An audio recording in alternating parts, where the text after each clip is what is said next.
After more than a decade, a family that has turned their personal lives into a public business has decided to stop broadcasting their intimate details on your TV. Keeping Up with the Kardashians will cease to exist next year amid concerns for the marriage of Kim and her rapper husband Kanye and alleged issues surrounding mental health. In many ways, this reality TV show normalised the airing of so-called dirty laundry, blurring the lines between public and private life. And while few families have a broadcast reach on the scale of the Kardashians, thanks to social media, it's pretty easy for anyone to share stuff to an audience online, an audience that could comprise of friends and strangers.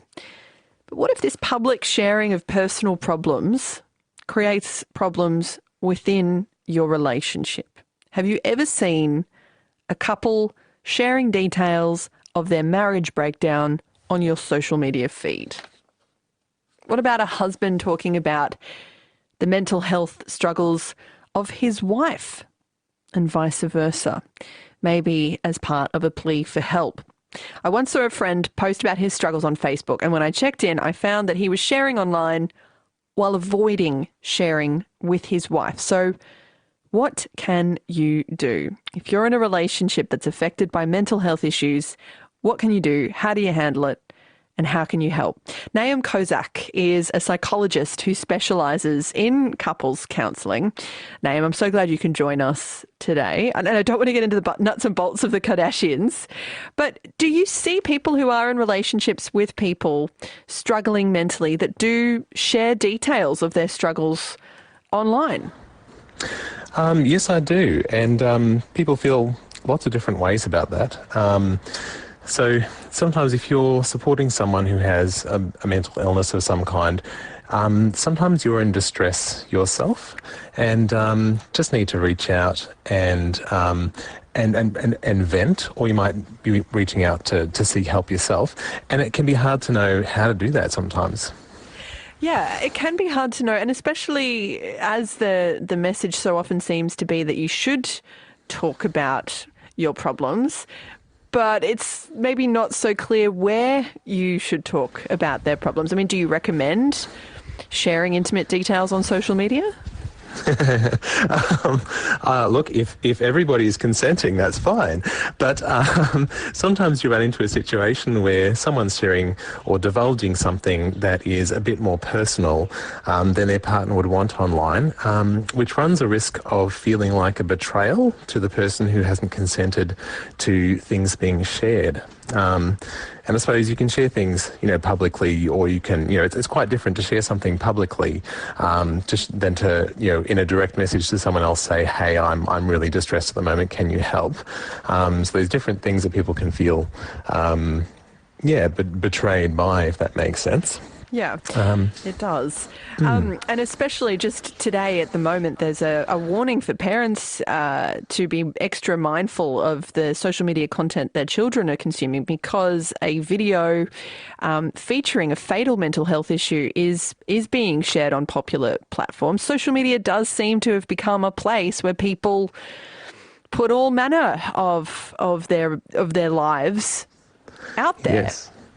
Yes, that's an extremely disturbing thing that can happen, and it's hard as a parent to know what's going to come up for your kids, and to be able and aware and able to look out for that sort of thing. Especially that instance you're describing, where it seemed to have gotten through all the filters and even pop up in the people's suggested for you feed, so people could hardly avoid it as well. That's a very disturbing situation.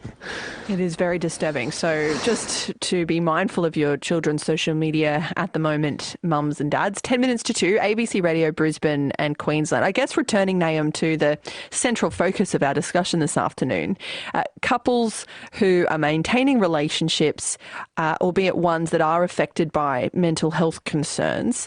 What are some steps that you can take if you're in that situation to find effective support? Absolutely. If you're supporting someone with a mental health issue, one of the best things that you can do is put on your own oxygen mask first. So I agree. The suggestion is, the idea is to reach out and seek help. And there are ways to do that are likely to end in support. So, calling a helpline, speaking with a trusted friend. Something that can be a little bit disturbing about reaching out through putting a sad post on publicly through Facebook or Instagram or something that can be difficult about that is people tend to scroll past upsetting or difficult issues. So ironically, if you are reaching out by putting out a message for everybody that you're distressed, the unfortunate thing that can happen is you can actually get less attention. Wow. So it can become a self-reinforcing situation where if you're lonely and needing assistance, So I would recommend approaching directly, or messaging directly. Hey, I'm feeling distressed. Can I have a chat? Or I need some help at this point. What if the sort of public kind of communication of distress reflects in part a lack of direction in terms of who that person's supports actually are? If you have a problem and you actually do not know who to turn to, so you just put the post out there because you feel like you can't think of who to call. Who do you call then? Sure. I know it's disturbing and difficult for people to call a helpline, but honestly, it's a really, really good option because you end up with somebody who is trained to respond in a way that you're going to find helpful. So I often guide people towards a helpline, being aware that sometimes helplines, at peak time, so Friday night, Saturday night, everybody who is sad is phoning. And it can take a while. There can be a wait, and to be okay with that. But also, if you have phone anxiety, I know some people, they're like, I'd never call a helpline because I just can't speak on the phone. There are web chat services that do the same thing. So Lifeline has a web chat service. There's even email. So there are ways that are kind of similar, actually, to the way you'd interact in social media, where you're texting or sending a message. So things like Kids Helpline do that as well. And Kids Helpline, by the way, work with people up to age 25, which is a really good thing to know because they're actually quite a good service. It's about 8 minutes to 2. Nahum Kozak is with you, psychologist with North Brisbane Psychologists who specialises in couples counselling. I'm Kat.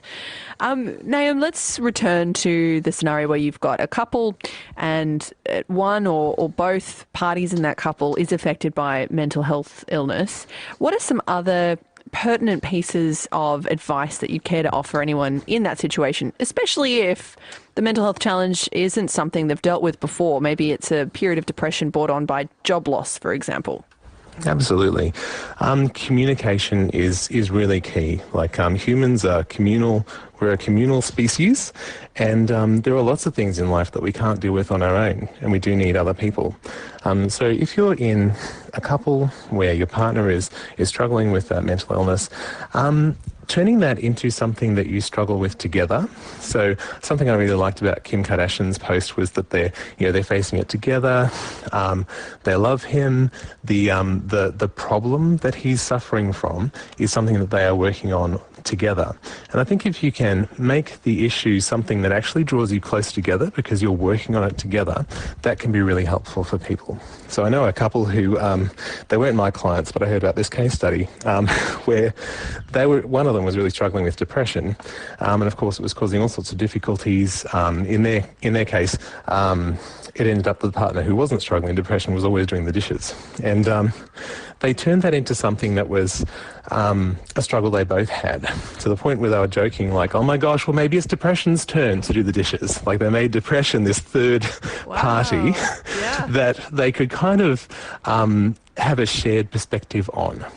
I recommend couples, whether they have a particular struggle at this time or not, to meet every week and talk about their relationship.